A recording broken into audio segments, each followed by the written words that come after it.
un fiocco da un regalo.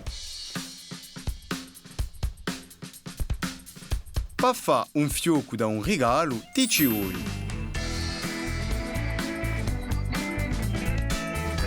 una pistola in coda, un regalo, una mina nera, fogli di carta rosolina e i tesori.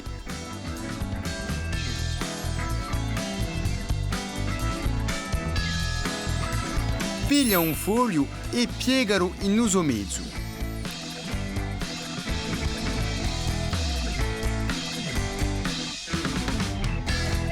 Con la mina disegna due rettangoli contro la piegatura.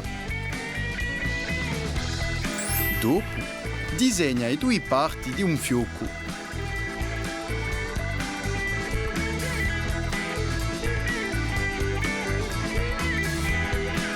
Taglia i due parti di un fiocco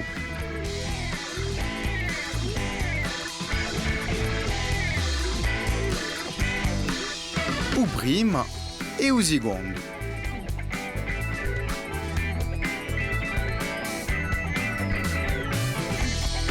E ora i rettangoli.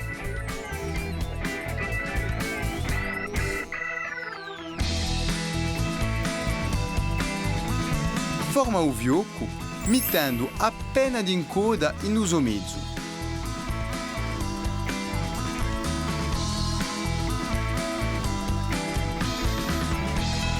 Appiccica un rettangolo di carta da che lo copre un mezzo di un fiocco.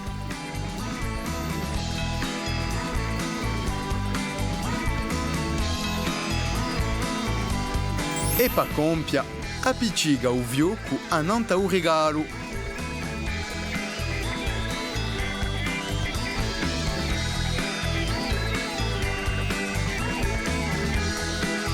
Ora tocca a te.